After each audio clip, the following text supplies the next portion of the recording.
হলে শুরু সে আখির তাক, প্রথম থেকে শেষ পর্যন্ত আওয়াজ হওয়া দরকার। দিনই কত আলোচনায় থাকতাম আমরা অধম, সামনে রসুলে পাক হতেন, পাশে সাহাবাগণ। সুবহানাল্লাহ। দিনই কত আলোচনায় থাকতাম আমরা অধম, সামনে রসুলে পাক হতেন, পাশে সাহাবাগণ। আবু বকর উমর উসমান আলীর সঙ্গী কেমন হতো জন্ম আমার নবীর যুগে হলে। একটু হাতটা তোলেন তো। জন্ম আমার নবীর যুগে হলে কেমন, কেমন ছিল দৃশ্য মদিনার, দেখছেন সব সাহাবী খেলছে নাতি হাসান হোসাইন, পাশে দয়াল নবী। কেমন ছিল দৃশ্য মদিনার, দেখছেন সব সাহাবী খেলছে নাতি হাসান হোসাইন, পাশে দয়াল নবী। নবী ডাকছেন নাতি হাসান, শুনিলে কেমন হতো জন্ম আমার নবীর যুগে। আল্লাহ কবুল করো পর্জা পাড়ার শ্রোতাদেরকে একটিবারের জন্য মদিনার মেহমান বানিয়ে নাও। জন্ম আমার নবীর যুগে হলে কেমন, দুই নয়নে রসূল পাক দেখিলে কেমন হতো জন্ম আমার নবীর যুগে হলে। আল্লাহ কবুল করুন, জোরে বলি আমিন আমিন। মক্কা শরীফ থেকে নবী পাক 53 বছর বয়সে হিজরত করে আল্লাহর হুকুমে মদিনাতুল মুনাওয়ারায় রওনা দিয়েছেন। যাওয়ার কালে যে গারে সুরে নবী পাক আশ্রয় নিয়েছিলেন, আমি আমিনুদ্দিন ওই গারে ঢুকে 2 রাকাত নামাজ পড়ে এসেছি। আল্লাহ সুবহানাল্লাহ।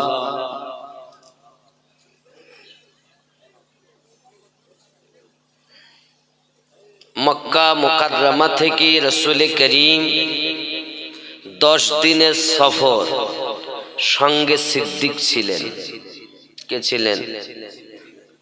আমি যদি মক্কা থেকে মদিনায় হিজরতের ঘটনা বলি তো শেষ হয়ে যাবে সময়, 1 মিনিটে মদিনায় পৌঁছে যাব।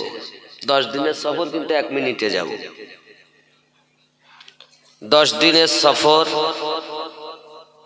মদিনার মানুষ কখনো নবী দেখেননি।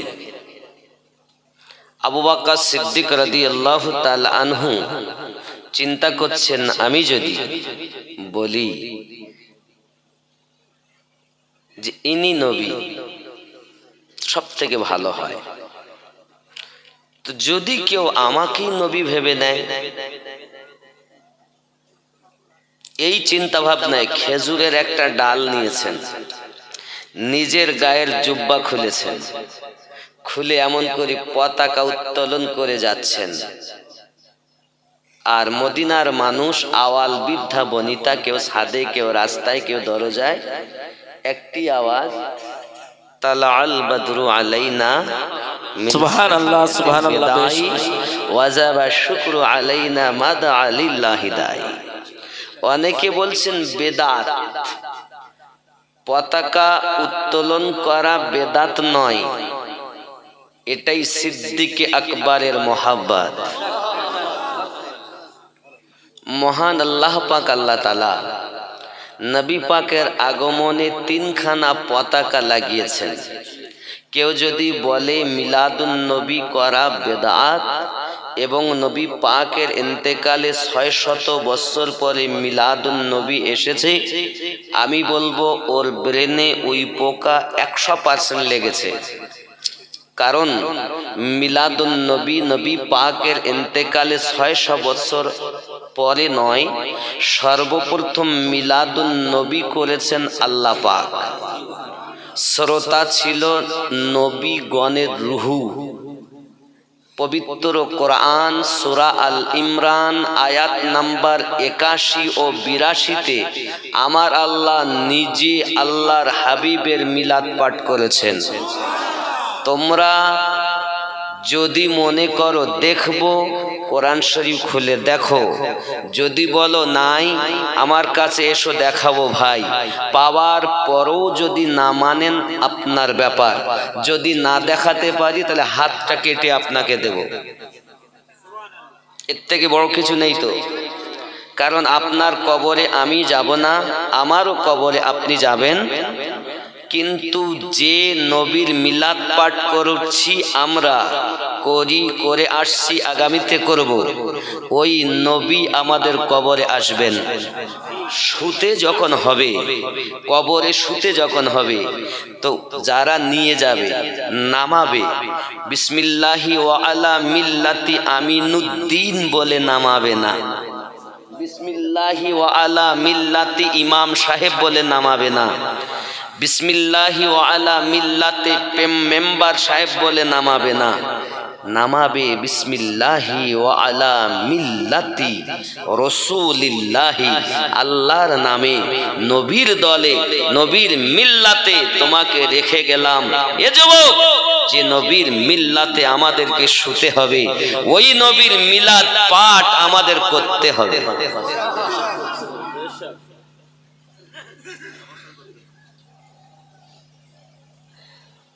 যদি বলেন কোরআন শরীফে নাই, আপনার কদমে হাত রেখে বলি, কদমে ধুলো নিতে এসেছি বাবা। এতটা জ্ঞান আমার নাই, আলেমও বড় না, জ্ঞানীও কিছু নয়। সাগর এক ফোঁটারও যারা পরিমাণ জ্ঞান অর্জন করতে পারিনি। আমার কাছে যাহা আছে সব ওলি আল্লাহর সাদকা। তাদের নেক দুয়ার বরকত, তাদের কদমের ধুলোর বরকত। যে আপনাদের কাছে দুটি কথা শোনাচ্ছি যুবক আমার, আপনাদের কদমে হাত রেখে বলি, আল্লাহ পাক আল্লাহ তাআলা আমার নবীর মিলাদ শরীফ ৯টা সূরাতে বর্ণনা করেছেন। কয়টা? ৯টি। তুমি মিলাদ খুঁজে পাচ্ছ না, তাহলে আমি বলবো তোমার চোখে ভাইরাজ হয়েছে। বেশ, আল্লাহ পাক আল্লাহ তাআলা ৩টি পতাকা লাগিয়েছেন জিবরাইল আমিনের দ্বারাতে। আমি কেন বলছি এটা, আমার একটু বলার দরকার। মিলাদ শরীফ, কারণ মিলাদুন সিরাতুন নবী মানে মিলাদুন নবী মানে না। এ আর এক ধরনের জ্ঞান পাপী। সিরাতুন নবী মানে মিলাদুন নবী। আমিনুদ্দিনের যদি জন্মই না হয়, তাহলে আমার জিন্দেগি হবে কেমন করে? মিলাদ অর্থ জীবন, নাকি বলে জন্ম। আপনি লোগাত খুলবেন, মাউলুদ শরীফ ইসমে জারফে জামান বলা হয়েছে। মাউলুদ অর্থ হলো জন্ম নেওয়া, অথবা জন্মের সময়, অথবা আগমন করা। তো যদি এই আমি আমিনুদ্দিন এখানে এসেছি, তাহলে আমার আগমন হয়েছে, তার মানে আরবিতে মিলাদ হয়েছে। কথা বুঝেছেন? মিলাদের কয়েকটি অর্থ, তার মধ্যে এটাও এটা। ঠিক এরকম আজ আমার পরজা পাড়ায় জন্ম হয়েছে, আগমন হয়েছে, তাহলে আমার মিলাদ হয়েছে। পরদা পড়ায়। ঠিক আমার নবী পাকের 570 খ্রিস্টাব্দে মক্কা নগরে আগমন হয়েছে। নবী হননি, নবী পাকের আগমন হয়েছে, মিলাদ শরীফ হয়েছে। নবী তো যখন কিছুই ছিল না, শুধু রব, তখন ছিল আমাদের নবী আল্লাহর নিকটে রহমত। বেশক সুবহানাল্লাহ।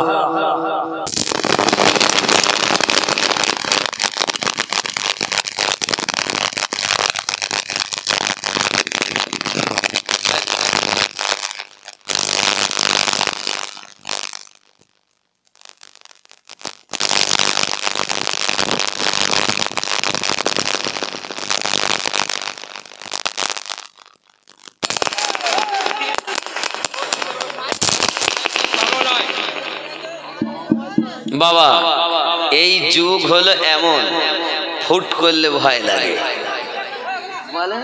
লাগে কি লাগে না? কারণ এখন ঠুসুকের যুগ তো। আগেকার মস্তান আর এখনকার মস্তান। আগেকার মস্তান ছিল মাওলায়ে কায়নাত, 3 দিনের শিশু সাপকে টেনে ছুঁয়ে ফেলে দিয়েছেন। 3 দিনের বলো, যার উপাধি কারামাল্লাহ ওয়াজহুল কারীম, যাকে বলা হয় আল্লাহর টাইগার।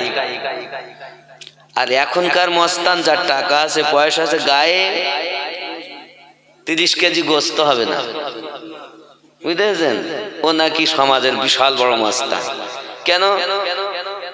একটা সাহস আছে, আর কিছু প্রজা আছে, টাকা আছে, বম পিস্তল আছে, মস্তান হয়ে গেছে, বুঝতে পেরেছেন?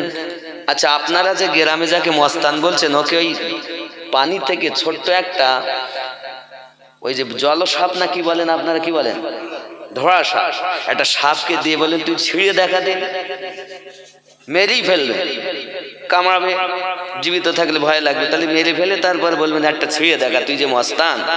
ও যদি ছিঁড়তে পারে, এখনো যদি কেউ, এক্ষুনি যদি কেউ করতে পারেন, আমি আমিনুদ্দিন আমার ফোন পে থেকে আপনাকে 1 লক্ষ টাকা উপহার দেব। কত বড় মস্তান আমি আপনাকে দেখি। এ ঠুস করা লয় যে ঠুস করে মেরে ফেলে দেব। মাওলায়ে কায়নাত তিনি, যার তাকবীর সর্বপ্রথম গাদিরে খুমে লাগিয়েছেন হযরত সিদ্দিক আকবর। সুবহানাল্লাহ। এজন্য আমরা শুধু আলিতে পড়ে থাকি না, আমরা এটাও বলি, যেমন নারায়ে হায়দারি বলি, তেমন নারায়ে আবু বাকারও লাগাই। তাই বলি শহর শহর, নগর নগর, আবু বাকার আবু বাকার। জোরে বলুন সুবহানাল্লাহ। সুবহানাল্লাহ। যেমন আমাদের তাকবীর নারায়ে হায়দারি, তেমন আমাদের তাকবীর নারায়ে আবু বাকার। যুবক, যাক ও পথ আলাদা। আবু বকর রাদিয়াল্লাহু তাআলা আনহু, আল্লাহ লাগালেন 3টি পতাকা জিবরাইলের দ্বারাতে, একটি মাশরিকে, একটি মাগরিবে, একটি বাইতুল মুকাদ্দাসের ছাদের উপরে, যাকে কাবা ছাদ বলে। জোরে বলুন। আল্লাহ পাক পতাকা লাগিয়েছেন, আর আমরা যদি লাগাই, বেদাতের ফতোয়া শত শতবার দিয়ে এসেছে, দিচ্ছে, দিবে, চিন্তা আমাদের নাই। আব্বা আবু বকর রাদিয়াল্লাহু তাআলা আনহু মক্কা নগরী নবী পাককে নিয়ে পৌঁছালেন। অনেক ঘটনা আমার নবী পাক সাল্লাল্লাহু আলাইহি ওয়াসাল্লাম বলেছিলেন, আবু বকর, এই সেই মদিনা যেখানে আমি নবী সাঁতার শিখেছি, এই সেই পুকুর। মানে মায়ের সঙ্গে এসেছিলেন 6 বছর বয়সে, সেই সময় নবী সাঁতার শিখেছিলেন মদিনাতে, ইয়াশরিবে একটি গর্ততে নবী সিদ্দিককে দেখাচ্ছেন, এই সেই গর্ত। সুবহানাল্লাহ বলেন। সুবহানাল্লাহ। আব্বাজি আমার সোনামানিকেরা, মদিনা মুনাওয়ারাতে আমার নবী পাক সাল্লাল্লাহু আলাইহি ওয়াসাল্লাম যখন আপনার রওনা দিয়ে পৌঁছিয়েছেন, আরামের নিঃশ্বাস নিয়েছেন, তার পূর্বে আরো অনেক সাহাবায়ে কেরাম মদিনাতুল মুনাওয়ারায় পৌঁছিয়ে গেছেন। আমার হাবিব প্রিয় নবী সাল্লাল্লাহু আলাইহি ওয়াসাল্লাম ইসলাম প্রচার করতে মদিনা মুনাওয়ারায় যখন আল্লাহ পাক ডেকে নিলেন ওনাকে, মদিনার মানুষ আমার নবী পাককে এত ভালোবাসেন, নবী আমার মদিনাতুল মুনাওয়ারাতে পৌঁছিয়ে যখন আপনার পৌঁছে গিয়েছেন, সবাই বলে আমার বাড়িতে নবী আসবেন, সবাই বলে আমার ঘরে নবী কদম মোবারক রাখবেন। রাসূল আমার বলেন, আমি নবী কোনো ফয়সালা দিব না, আমার উটনি ফয়সালা দেবে। উটনি যেখানে বসবে আমি নবী সেখানে যাব। সুবহানাল্লাহ সুবহানাল্লাহ। বেশক তুমি বলো নবী কিছু জানেন কি না? আমি বলি বাবা নবী তো দূর কি বাত, নবী পাক সাল্লাল্লাহু আলাইহি ওয়াসাল্লাম যে উটনিতে চাপে সে পর্যন্ত গায়েব জানে। বেশক সে জানে। কেমন? নবী বললেন আমি সেখানে যাব যেখানে উটনি যাবে। উটনি গিয়ে বসেছে কোথায়? হযরত আব্দুল্লাহ আনসারী রাদিয়াল্লাহু তাআলা আনহুর ঘরের দরজা। ঘরটা কিন্তু তার না, বানানো। রাসূল কারীমের আগমনের 1000 বছর আগে বাদশা তুব্বা আব্বাল হুমায়রি তার দেওয়া একটা চিঠি ছিল। আল্লাহর হাবিব সাল্লাল্লাহু আলাইহি সাল্লাম বলেন, আয় আব্দুল্লাহ আনসারী, 1000 বছর আগে যে চিঠি দিয়ে গেছে সে চিঠিটা আমাকে দাও। তুমি বলছো নবী জানে না? আব্বাসি আমার নবী পাক সাল্লাল্লাহু আলাইহি সাল্লাম চিঠি নিলেন। আমরা এতটা বুঝতে পারলাম প্রিয় নবী সাল্লাল্লাহু আলাইহি ওয়াসাল্লামের কাছে কোনো জিনিস লুকিয়ে নাই, কারণ আল্লাহ আমার নবীকে দিদার দিয়েছেন। দুনিয়ার কোনো বস্তু নবী পাকের কাছে লুকিয়ে নাই। তবে আপনি হয়তো বলবেন হুজুর এই ঘটনা ঘটেছে, এটা ঘটেছে। নবী যদি জানতেন আম্মা আয়েশা রাদিয়াল্লাহু তাআলা আনহার প্রতি যখন জেনার আরোপ হয়েছে, নবী কেন কথা বলেননি? বাবা তার মধ্যে হিকমত ছিল। প্রত্যেকটি জীবন আমার নবী পাকের উম্মতের শিক্ষণীয় বিষয়। তোমার চোখে উই পোকা, সার পোকা, তুমি তো বুঝবে না। আব্বাসি আমার মদিনা মুনাওয়ারাতে আমার নবী পৌঁছানোর পরই ইসলাম প্রচার করতে লাগলেন। প্রিয় নবী সাল্লাল্লাহু আলাইহি ওয়াসাল্লাম মদিনা মুনাওয়ারা থেকে ওইখানে চিন্তা ভাবনা নিলেন আমার ইসলামটা প্রচার করতে হবে। বাবাজি আমার রোম দেশের সম্রাট, নাম তার আব্বাজি আমার রোম সম্রাট, পৃথিবীর জমিনে বড় জালিম সম্রাট, ক্ষমতাশীল সম্রাট। তার কাছে আল্লাহর হাবিব একটা চিঠি পাঠাবেন বলে সাহাবী রাসূলকে বললেন, যাও চিঠিখানা নিয়ে যাও, দ্বীন ইলাহি আল্লাহ পাকের ধর্ম ইসলামটা তার কাছে প্রচার করতে হবে। আব্বাজি আমার বাদশার কাছে আল্লাহর হাবিব সাহাবী রাসূলকে দিয়ে চিঠি যখন পাঠিয়েছেন, বাদশাহ রোম সম্রাট আমি নবী পাক সাল্লাল্লাহু আলাইহি ওয়াসাল্লাম আব্দুল্লাহ তানে মুহাম্মদ সাল্লাল্লাহু আলাইহি ওয়াসাল্লাম তোমার কাছে কলেমা দাওয়াত দিয়ে পাঠালাম, ইসলামকে তুমি গ্রহণ করে নাও। আল্লাহর হাবিব সাল্লাল্লাহু আলাইহি ওয়াসাল্লামের পাঠানো সেনা সাহাবী রাসূল যখন পৌঁছালেন, সঙ্গে সঙ্গে জাল্লাদ দাঁড়াতে তাকে শহীদ করে দিয়েছে। একটা মোমের ভিতরে তার লাশটাকে ভরে পরে একটা চিঠি লিখে আপনার পাঠিয়ে দিয়েছে মদিনা মুনাওয়ারাতে। প্রিয় নবী সাল্লাল্লাহু আলাইহি ওয়াসাল্লাম যখন দেখলেন সাহাবী রাসূলের লাশ এসেছে, সঙ্গে একটা চিঠি এসেছে, নবী আমার বড় দুঃখিত হয়ে গেলেন। সাহাবী রাসূলকে ডাক দিলেন, ও আমার সাহাবায়ে কেরামেরা, বলো এখন উপায় কি? মদিনা মুনাওয়ারাতে আজ বাদশা আমাদের কাছে চিঠি পাঠিয়েছে, রোম সম্রাট, উপায় কি বলো? প্রিয় নবী সাল্লাল্লাহু আলাইহি সাল্লাম বলেন, উত্তর দেন আপনারা কি করবেন? হুজুর যুদ্ধ ঘোষণা তো সে দিয়েছে, সেনা সৈন্য কতরা? বলে তার সেনা হলো 2 লাখ, আমরা কতরা? 3000। কয় হাজার? মুসলমান মাত্র 3000, আর রোম সম্রাট তার সেনা 3 লক্ষ, 2 লক্ষ নিয়ে যুদ্ধ করতে আসবে, 1 লক্ষ মোতায়েন করে দরবারে রেখে আসবে। যুবক আমার, প্রিয় নবী সাল্লাল্লাহু আলাইহি ওয়াসাল্লাম বলেন, এখন বলুন আপনারা কি বলতেছেন? সাহাবী রাসূলেরা বলেন, হুজুর এত সেনা সৈন্য, তারা 2 লক্ষ, আমরা হলাম মাত্র 3000। হুজুর আপনি বলুন আমরা কি করতে পারি? প্রিয় নবী সাল্লাল্লাহু আলাইহি সাল্লাম বলেন, আমার কোনো কথা নয়, এটা হলো তোমাদের ইচ্ছা, তোমরা বাড়িও যেতে পারো, আমার সঙ্গে ওই যুদ্ধে তো তোমরা অংশগ্রহণ করতে পারো, বলো তোমরা কি করবে? সকলের ইচ্ছাটা তোমরা প্রকাশ করো, যদি ইচ্ছা না হয় ফিরে যাও, যদি যেতে চাও তাও তোমরা রায় জানিয়ে দাও। জেনে রাখো আমি নবী পাক সাল্লাল্লাহু আলাইহি ওয়াসাল্লাম ইসলাম প্রচার করার জন্য এসেছি, আল্লাহ পাক আমাকে পাঠিয়েছেন, কিন্তু রোম সম্রাট যুদ্ধ ছাড়া মানবে না। এখন যুদ্ধ ছাড়া সে মানতে চায় না, উপায় বলো। হুজুর বাড়ি যাওয়ার জন্য আসেনি। কিসের জন্য আসেনি? বাড়ি যাওয়ার জন্য আসেনি, এসেছি আপনার জন্য জীবনকে কুরবান করতে। হুজুর আমরা কেউ বাড়ি যাব না, ওরা 2 লক্ষ হলো তো কি হলো, আমরা 3000 তো কি হয়েছে, আপনার মহাব্বতে জীবন শহীদ করতে রাজি। আমরা হলে কি বলতাম?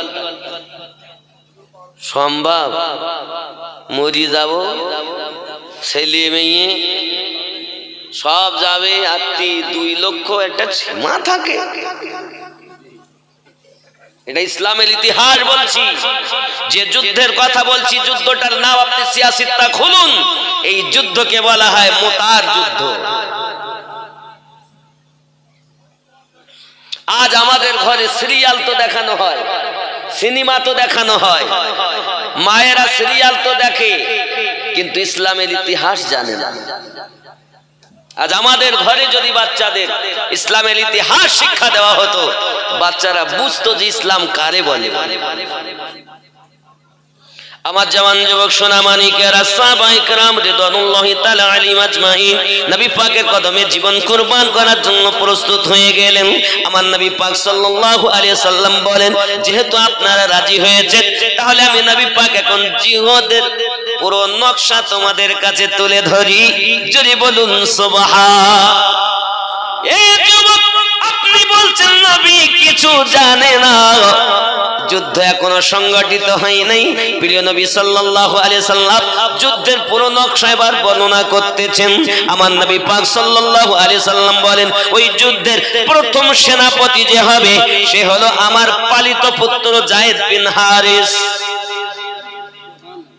কি নাম? কি নাম? যায়েদ বিন হারিস একজন ধনীর ছেলে।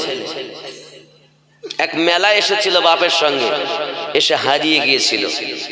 বাপ বিশাল ধনী, খুঁজতো, খুঁজে খুঁজে খুঁজে খুঁজে কোনোদিন হারেসকে পাইনি। যায়েদ বিন হারেস খুঁজে যায়েদকে যখন পায় না, চিন্তা করে কোথায় গেল। বিভিন্ন দেশে সংবাদ পাঠিয়েছে, পায় না। একজন সংবাদ দিল, তোমার ছেলে মদিনায় নবীর দরবারে আছে। ওখান থেকে এসেছে, এসে দেখে যায়েদ তখন নেই দরবারে, কোথাও গিয়েছেন। আমার ছেলে এখানে আছে? হ্যাঁ আছে। দূর থেকে দেখছেন সন্তান, ওই পিতা রাস্তা ত্যাগ করে অন্য রাস্তায় যাচ্ছে। এমন সময় যখন সন্তানের সামনাসামনি হয়েছে, ছেলে বাপকে দেখে লুকিয়ে যায়। পিতা বলে, বেটা তুই লুকাস কেন? বাড়ি চল আমার সঙ্গে। আমার পিতা, আমি বাড়ি যাওয়ার জন্য আসিনি, আমি রাসূলের দরবারে আসি, এই দরবার ছেড়ে আমি কোথাও যেতে পারবো না। যায়েদ বিন হারিস আমার নবীর মুহবলা পালিত পুত্র ছিল, তার জিন্দেগি বলছি, খালি পালিত পুত্র বললে হবে না। দেখুন প্রিয় নবী সাল্লাল্লাহু আলাইহি ওয়াসাল্লামের দরবারে পিতা আপনার আর্জি জানায়, ইয়া রাসূলুল্লাহ, ইয়া হাবিবাল্লাহ, হুজুর আমার বেটাকে আমি খুঁজে খুঁজে পেরেশান, আমার এত ধন দৌলত, একটি মাত্র বেটা যখন হারিয়ে গেল, সমস্ত দেশে খুঁজেছি, বেটা খুঁজে খুঁজে পাই না গো দরদি। আমি সংবাদ পেয়ে আপনার কাছে এসেছি, কিন্তু বেটা তো আমার সঙ্গে যেতে চায় না, এখন উপায় কি? সঙ্গে সঙ্গে আমার নবী বলেন, সে যদি যেতে চায় আমার কোনো আপত্তি নাই। প্রিয় নবী সাল্লাল্লাহু আলাইহি ওয়াসাল্লামের দরবারে কাঁদে আর বলে, হুজুর গো, আমি আমার বেটা, আমি আমার পিতার সঙ্গে যেতে পারবো না, আমি যদি মারাও যাই এই দরবারে থাকবো, আপনার দরবার ছেড়ে যাব না। আমার নবী পাক বলেন, এখন আপনার ছেলে তো যেতে চায় না, বলেন কি করতে চান? হুজুর আমার সন্তান যদি ভালো থাকে সেটাই হলো আমার জন্য খুশি। আমার নবী পাক সাল্লাল্লাহু আলাইহি ওয়াসাল্লামের দরবারে থেকে গেলেন, যায়েদ বিন হারিস গেলেন, আমার নবী পাক তাকে পালিত পুত্র বানিয়ে নিলেন। এক নম্বর সেনাপতি যায়েদ বিন হারিস, আমার পালিত পুত্র যখন শহীদ হয়ে যাবে, দুই নম্বর সেনাপতি হবে জাফর বিন আবু তালিব। খেয়াল করেন, এখনো যুদ্ধ হয়নি, বলো নবীর নকশা বলছেন।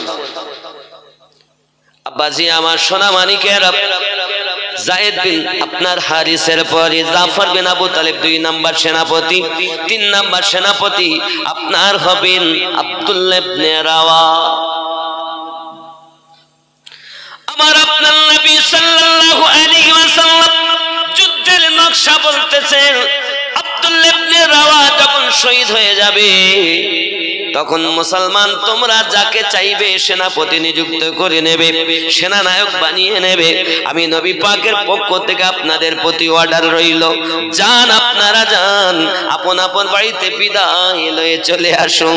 ই বাবাজি আমার ভাইয়েরা, ইসলাম ইতিহাসের ভিতরে লেখা হযরত জাফর বিন হযরত আব্দুল্লাহ যায়েদ বিন হারিস বলছেন, ইয়া রাসূলুল্লাহ, ইয়া হাবিবাল্লাহ, হুজুর আমার তো বাড়ি যাওয়ার প্রয়োজন লাগে না, কারণ আমার আব্বাও পাশে, আমার মাও কাছে, আমার তো বিদায় নেওয়া লাগবে না।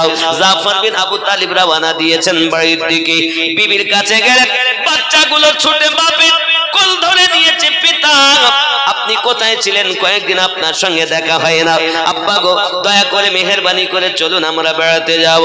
পিতা বলে, বাচ্চারা একটু শান্ত হও, আমি এসেছি প্রিয় নবীর দরবার থেকে, আমাকে আবার যেতে হবে, আমি খুবই ব্যস্তর ভিতরে রয়েছি। বিবিকে ডাক দিয়ে বলছেন, বিবি রে, তুমি জানো না আল্লাহর হাবিব সাল্লাল্লাহু আলাইহি ওয়াসাল্লাম আমাকে 2 নাম্বার সেনাপতি নিযুক্ত করেছে। কয় নম্বর? 2 নম্বর। আমার শহীদ অনিবার্য। সাহাবীরা কেউ দলিল চাননি, হুজুর এখনো যুদ্ধ হয়নি, আর আপনি 1, 2, 3 নাম্বার সেনাপতি, তাও 3 জনাকে শহীদ ঘোষণা করলেন, 4 নম্বর কাকে সেনাপতি তাও এখনো। সাহাবী রাসূল প্রশ্ন করেননি যে কোন কিতাবে লেখা আছে। আর এখনকার যা চোর, এরা বলতেছে কোন দলিলে মানবো। খুব ভালো করে বুঝবেন, যেখানে দলিল আছে ওখানে প্রেম নাই, আর যেখানে প্রেম আছে ওখানে দলিলের কোনো মূল্যই নাই। দলিলের ঊর্ধ্বে হলো প্রেম। প্রেম হয় অন্ধ, প্রেম কখনো বিচার করে না, আর যেখানে বিচার করে সেখানে প্রেমই থাকে না। এরা তো প্রেম মানে শব্দ বোঝেই না। তবে আমরা মনে করি যে আমরা দলিল দেই কেন? প্রত্যেকটি জিনিসের দলিল আমাদের কাছে রয়েছে। প্রেমের জন্য আমরা দলিল দিতে চাই না, খালি মানুষ বোঝে না বলে দেই। প্রেম দেখুন, দলিল দিয়ে প্রেম করতে হয় না, प्रेम अपनी हो ही जाए, मोहब्बत की नहीं जाती, मोहब्बत हो जाती है।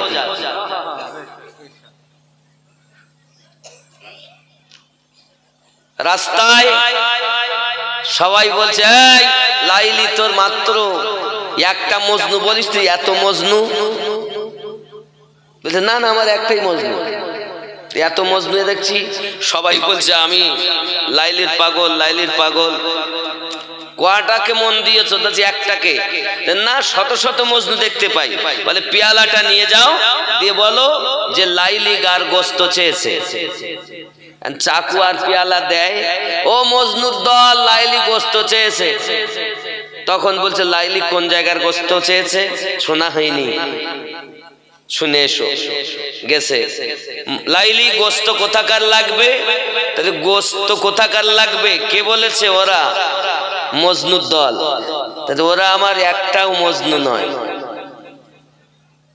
কেন? বলে যে আমার মজনু হবে সে কখনো জিজ্ঞাসা করে না কোথাকার মাল লাগবে। তার প্রেমই তো এমন, যখন আমার নাম শুনেছে তো পুরো দেহ থেকে কেটে কেটে পেয়ালা ভর্তি করে দেওয়ার নামই হলো প্রেম। বিচার যে করে যে কতটা মাল লাগবে, কোন জায়গার মাল, বুঝে নিতে হবে ওর প্রেমের ভিতরে ত্রুটি রয়েছে। আমরা নবীর দিওয়ানা, নামাজ পড়তে যাব না। আমরা নবীর দিওয়ানা, দাঁড়িয়ে রাখতে পারবো না। আমরা নবীর দিওয়ানা, সুদ বন্ধ দেব না। আমরা নবীর দিওয়ানা, মদ বন্ধ হবে না। বাবা আমার মদ খাওয়া ভালো না খারাপ? হারাম না? সুদ খাওয়া, মদ খেয়ে মসজিদে গেলে ঢুকতে দেব না। সুদ খেয়ে মসজিদে গেলে আপনার সেক্রেটারি বানাবো।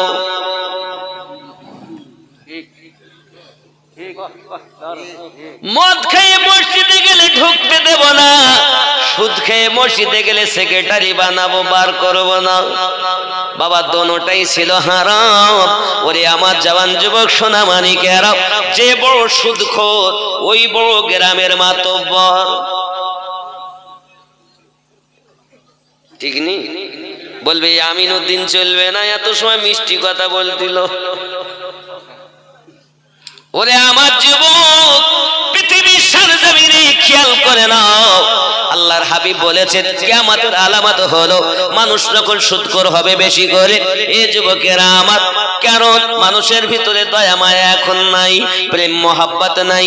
যুবক আমার, যদি আপনি যদি বিপদে পড়েন, আমি আমিনুদ্দিন হলাম গ্রামের মাতব্বর, আমি বড় সুদখোর, আমার টাকা আছে, পয়সা আছে, ক্ষমতাও আছে, বাবা আমার লোকজন আমার রয়েছে, আমার কাছে এসেছেন ৫,০০০ টাকা ভাই আমায় দেন, আমার পিটির বিয়ে দিতে হবে। আমি বলবো টাকা আমার নাই। বুঝতে পেরেছেন? আবার দিতে পারি, ৫-এর বদলে যদি ৬ হয়।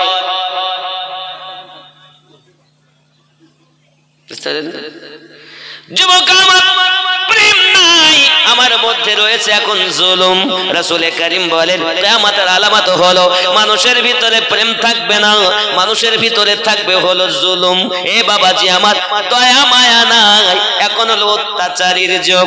যুবক রে, বিনিময় আমি আপনাকে দেব না, কিন্তু বাবা আমার বেশি দিলে আপনাকে দিতে ত্রুটি করব না।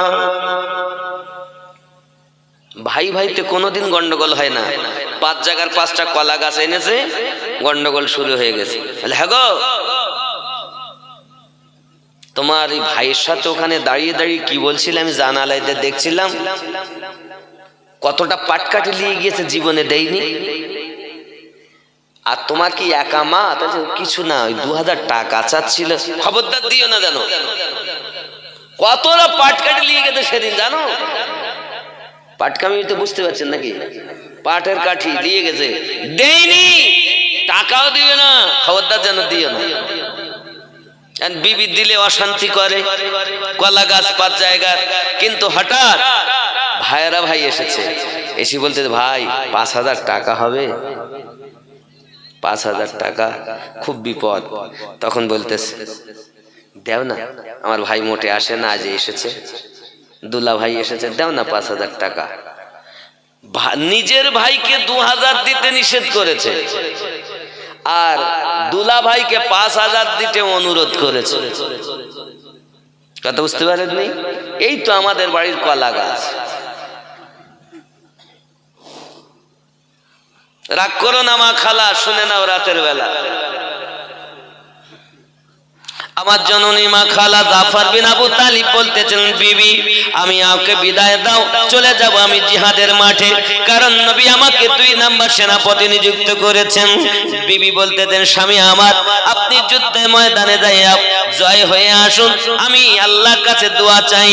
সঙ্গে সঙ্গে আস্তে করে বিবির পিঠের উপরে মারছে আর বলছে, বিবি রে, আমার নবী আমাকে 2 নাম্বার সেনাপতি শহীদ ঘোষণা করেছেন, আমি মেনে নিয়েছি, আমাকে আর ফেরার কথা বলো না, জান্নাতের সেই কাজে তোমার জন্য অপেক্ষা করব। 3 নাম্বার সেনাপতি নাম তার হলো আব্দুল্লাহ ইবনে রাওয়া, বিবাহ করে এসেছিলেন বাবা। বিবিকে আপনার এখনো পর্যন্ত দেখেননি, সাক্ষাৎ করেননি। জিহাদের ডাক যখন দিয়েছেন সঙ্গে সঙ্গে ছুটে চলে এসেছেন বাবা। বাড়ির দরজার কাছে গিয়ে আওয়াজ দিলেন, ভিতর থেকে আল্লাহ পাকের কোরআন তেলাওয়াতের আওয়াজ শোনা যায়। জোরে বলুন, কি শোনা যায়? আল্লাহ পাকের কোরআন মাজিদ তেলাওয়াত শোনা যায়। আমাদের ঘরে দরজায় যদি আমরা যাই, আল্লাহর কোরআন তেলাওয়াত শোনা যায় না। আমাদের ঘরে সিরিয়াল সিনেমার আওয়াজ শোনা যায়, আল্লাহ পাকের কোরআন মাজিদের তেলাওয়াত শোনা যায় না। এই জননী মা খালা, চিন্তা করো না, তুমি করো না ঝালা পালা। তুমি যখন পেটে বাচ্চা যাওয়া থেকে মোবাইল দেখো, তোমার বাচ্চা এখন দুনিয়ায় জন্ম নিয়ে মোবাইল ছাড়া খাবার খায় না। নানি মুখে ঠেসি বলতেছে খা, আর নাতির নজর বলে এই দিক খা না, ওই গালে যাচ্ছে কি কোথায় যাচ্ছে ওর ওদিকে গালে দিচ্ছে, চোখ সেই মোবাইলের দিকে বাচ্চাটা। এই বলছি ঠিক না ভুল? কারণ পেটে যখন বাচ্চা ছিল, মেয়েটা সব সময় মোবাইল নিয়ে পড়েছিল। বাচ্চা হয়েছে, সে ওই মোবাইলওয়ালা হয়েছে, মোবাইল ছাড়া খাবে না। জননী চিন্তা করো না বাবা, ব্যবহার মোবাইলটা খুবই ভালো, কিন্তু ব্যবহার তোমার ভালো হয়নি। মোবাইল ভালো, ব্যবহার করেছো খারাপ। এ সোনা মানিকেরা আমার, ব্যবহারটা যদি ভালো হয়ে যেত, নিশ্চিত তোমার নেকি হতো, তোমার সন্তানও নেক পয়দা হতো। ওরে আমার জননী মা, কেন আমি আপনাকে দোষ দিচ্ছি জানেন? আমাদের ঘরে কোরআন মাজিদ তেলাওয়াতের আওয়াজ শোনা যায় না, সিরিয়ালের আওয়াজ শোনা যায়, আমাদের ঘরে সিনেমার আওয়াজ শোনা যায়, গালিগালালের আওয়াজ শোনা যায়, কিন্তু আল্লাহ পাকের কোরআন মাজিদের তেলাওয়াত শোনা যায় না, দরুদ শরীফের আওয়াজ শোনা যায় না, আল্লাহ পাকের নবী পাকের নাত শরীফ শোনা যায় না। আমাদের বাড়িতে শোনা যায় গানের আওয়াজ। ঠিক না ভুল? গান হয় না, সিনেমা হয় না, সিরিয়াল হয় না। আব্বাজি আমার আব্দুল্লাহ ইবনে রাওয়া দরজার সম্মুখে কোরআন মাজিদের তেলাওয়াত শুনেছেন। হঠাৎ করে আপনার কিনা কিছুক্ষণ পর আওয়াজ দিয়েছেন, আসসালামু আলাইকুম ইয়া আহলাল বাইত। বাবাজি আমার সালাম দিয়েছেন, বিবি আমি তোমার স্বামী দরজার সম্মুখে এসেছি, বিবি তুমি আমাকে বিদায় দাও, তুমি আমাকে বিদায় দাও, আমি নবী পাকের ঘোষিত জিহাদের ময়দানে মোতাতে চলে যাব। বিবি ডাক দিয়ে বলে, আমার স্বামী আপনি আমার কাছে আসুন, একটু আপনার সঙ্গে দেখা করি, আপনার সঙ্গে সাক্ষাৎ করি। ডাক দিয়ে বলতেছেন, ওগো আমার স্বামী, না আপনি একবার দেখা করুন, তারপরে আপনি যাবেন। সঙ্গে সঙ্গে আব্দুল্লাহ ইবনে রাওয়া বলছেন, বিবি রে আমি যেতে চাই না তোমার সম্মুখে, কারণ তুমি জানো না রে বিবি, আল্লাহর হাবিব আমাকে 3 নাম্বার সেনাপতি নিযুক্ত করেছে, আমি জিহাদের মাঠে শহীদ হয়ে যাব। আর তোমার সঙ্গে যদি দেখা করি, নবী পাকের প্রেম আমার অন্তরে যেটা রয়েছে, ওই প্রেমে হয়তো ত্রুটি হয়ে যাবে, বাইরে থেকে তুমি আমাকে বলো। সঙ্গে সঙ্গে বিবি ডাক দিয়ে বলে, স্বামী আমার বিবাহ করলাম, মা ছেড়েছি, বাপ ছেড়েছি, বন্ধু বান্ধব ছেড়েছি, ভাই বোন ছেড়েছি, আপনার কাছে চলে এসেছি, আপনাকে এখন এক নজর আমি দেখতে পাইনি, একবার আসুন আপনাকে আমি একটু দিদার করে নেই। সঙ্গে সঙ্গে স্বামী বলে, না বিবি, এই কলিজায় আমার নবীর ভালোবাসা, আর যদি তোমায় দেখি তোমার প্রেমে হয়তো পড়ে যাব। যে কলিজায় নবী, ওই কলিজায় অন্য কাউকে ঢুকাতে চাই না।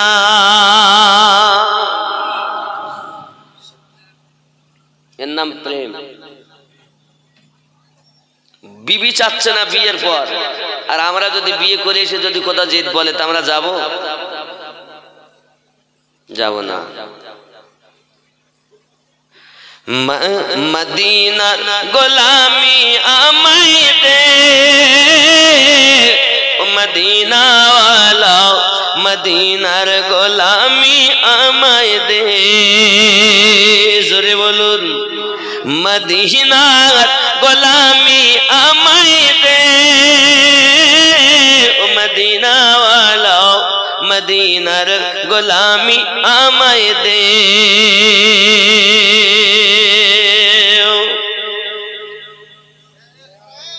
সুবহানাল্লাহ বলুন অসুবিধা হচ্ছে আপনাদের অসুবিধা হচ্ছে মদিনার গোলামি আমায় দে মদিনা ওয়ালা মদিনার গোলামি আমায় দে গোলামে মুস্তাফা যারা সঠিক ঈমান পেল তারা গোলামে মুস্তাফা যারা সঠিক ঈমান পেল তারা সেই ঈমান নসিব কইরা দে ও মদিনা ওয়ালা মদিনার গোলামি আমায় দে মদিনার গোলামি আমায় দে ও মদিনা ওয়ালা মদিনার গোলামি আমায় দে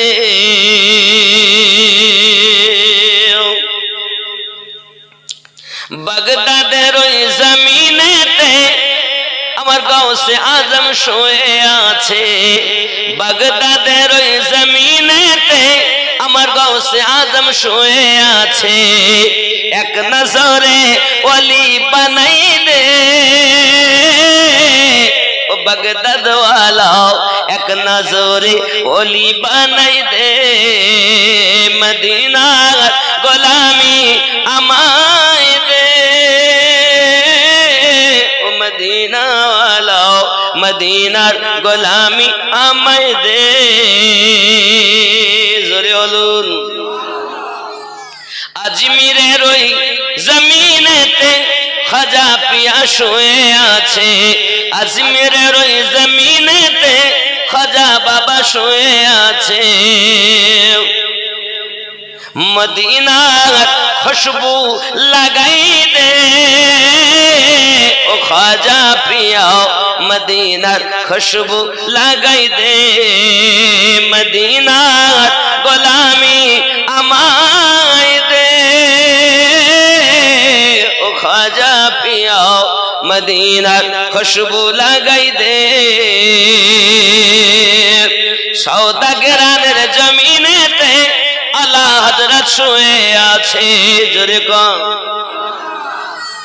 বেলিলি বেলিলি জানেন গ্রামের নামটাই হলো সওদাগরান মহল্লার নাম বেলিলি তো একটা জেলা একটা স্টেশন কথা বুঝতে পেরেছেন কিন্তু জায়গায় যেখানে আলা হযরত আছেন ওই মহল্লার নামই সওদাগরান কি গ্রান সওদাগরান সওদাগরানের জমিনেতে আলা হযরত শুয়ে আছে সওদাগরানের জমিনেতে আলা হযরত শুয়ে আছে নবীর প্রেমে জীবন দিয়েছে ও আলা হযরত নবীর প্রেমে জীবন দিয়েছে মদিনার গোলামি আমায় দে ও মদিনা ওয়ালা মদিনার গোলামি আমায় দে আল্লাহুম্মা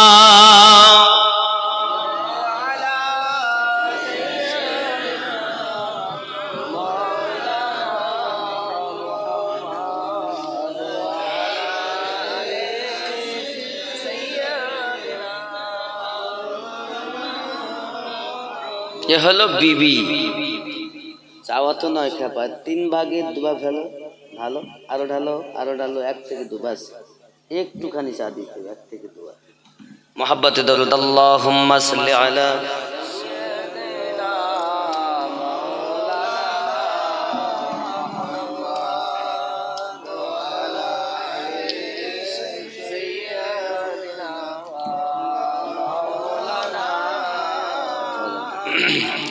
বাবা আপনারা অনেক কষ্ট করে জালসা করেছেন কারণ 12 তারিখের ডেটটা ছিল। কত তারিখ ছিল? 12। আমি তখন অলরেডি ব্যাঙ্গালোর ট্রিটমেন্ট চলছে। আমি টিকিট হওয়ার পরপরই বললাম, ভাই আমার কিছু করার নেই, এই অবস্থা, হুজুর আপনি না আসলে জালসাই করব। আর ঠিক আছে ইনশাল্লাহ, যদি অপেক্ষায় থাকেন আল্লাহ পাক আমাকে ফিরিয়ে আনলে আমি ইনশাল্লাহ।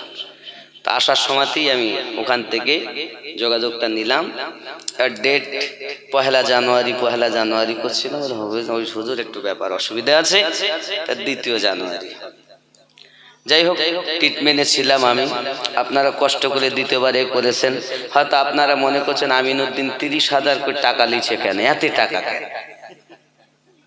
5 জন শ্রোতা 5 রকম থাকে, আর বলবি একটা স্বাভাবিক। বিশেষ করে আমাদের আহলে সুন্নাতুল জামাতের পশ্চিম বাংলায় যতটা মাওলানা মুফতি আছে, সবার থেকে আমার নজরানা বেশি। কেন বলেন তো? না না, গলা আমার থেকে কত ভালো আছে। না না, বিষয় হলো আমি আহলে সুন্নাতুল জামাতের একটা প্রতিষ্ঠান করছি, 60 লক্ষ টাকার ঊর্ধ্বে ব্যয় করে ফেলেছি। 1 মাস 23 দিন মাদ্রাসা অলরেডি চলছে। কথা বুঝতে পেরেছেন? বাচ্চারা পড়ছে, বোর্ডিং এ খেতে দেওয়া হয়। কথা বুঝতে পারেননি? আব্বা আমার, আপনি এই যে আমাকে 30,000 দেবেন, যাওয়া আসা একটা ব্যয় আছে প্রাইভেটে। আমি যদি 2,000 টাকা নেই, সব যদি মাদ্রাসায় দেই, ওই মাদ্রাসায় তো আপনার ভাইদের ছেলেই পড়াশোনা করবে নাকি? এমন কোন একটা পশ্চিম বাংলায় মাওলানা মুফতি মুহাদ্দিস বক্তা দেখান যে টাকা নিয়ে সব দেয় জালসাতে, মাদ্রাসাতে 2,000, 1-2,000, 4,000 নিয়ে বাকি সব দেয়। দেখান একজন। নাই নাই, পাবেন না। আব্বা আমার, কেন আমি এরকম করলাম? এটাও তো কারণ। কেন এমন করছেন? আপনার কি স্বার্থ? আমি যে এলাকায় বাস করি, আমাদের মানুষের দক্ষিণ 24 বাড়ি না, আমাদের এলাকায় মানুষেরা আমরা যে সুন্নিয়াতকে বুঝি, এ সুন্নিয়াত করা বোঝে না। বাপ আমার কিছু বলছেন আব্বা? সুবহানাল্লাহ। এই জন্য বেশি। তাহলে আমি কি এত বকার পর ছুটি আসার পর 2,000 টাকা নিয়ে, আমার তো ব্যবসা বাণিজ্য জমি জায়গা নেই, আমি খুব গরিবের ছেলে। আমি মাওলানা পাশ করার পরে রাজমিস্ত্রি লেবারই করেছি। দুঃখের কথা বললো কি, আমি রিক্সা চালাতে জানি, আমি পড়াশোনা রিক্সা চালাই করেছি। 3 দিনে শুকনো রুটি খেয়েছি। আজকে খাবার অভাব নেই, যেখানে যাচ্ছে মাছ, গোশ, ডিম, এটা খাও, সেটা খাও, ওটা খাও। একদিন জুঠিনি, আর এখন আর খেতে পাচ্ছি না। যদি আমরা বেশি খাই তাও দোষ, এই মৌলবীরা তো যদি বেশি খায় তাও দোষ, কম খায় তাও দোষ। যদি বেশি খায় তা বলি সবই পেট, আর যদি কম খায় তা বললে আর খাবে কত। আমরা যদি বেশি খাই তাও দোষ, কম খাইলেও দোষ। যাই হোক, দোয়া করেন আপনারা। আব্বা আমার, আল্লাহ সাক্ষাৎ করিয়েছেন, এটাই বড় জিনিস। ডাক্তার আমাকে বললেন, হুজুর আপনি এক কাজ করবেন, 6 মাস অন্তর চেকআপে আসবেন। এমনি অন্য কিছু নয়, বিষয়টা হলে থাইরয়েড থেকে একটু সিস্ট হয়ে গিয়েছে, থাইরয়েড থেকে। তো এদিকে ডাক্তার বলছে কাটতেই হবে, আর ওখানে গেলাম বলছে এখন কাটতে হবে না, রস বার করে দিয়েছি, পরিস্থিতিতে আল্লাহ রহম করলে হয়ে যাবে, ঠিক হয়ে যাবে, তবে চেকআপে আসবে। এ পর্যন্তই। এজন্য আপনাদের কাছে এসে বকতে পারছি, চলতে পারছি, আল্লাহর দয়া, গস পাকের কারাম, এমনি অন্য কিছু নাই। অনেকে বলছে হুজুর কি হলো, ওর গলায় কি হলো, ওটা কিছু নাই, থাইরয়েড থেকে ব্যাপারটা। প্রায় এখন মানুষের রোগ, খাচ্ছি তো সার নাকি, ওষুধ যেমন চলে কর্ম ওরকম চলে, ওষুধ ছাড়া মানুষ নাই।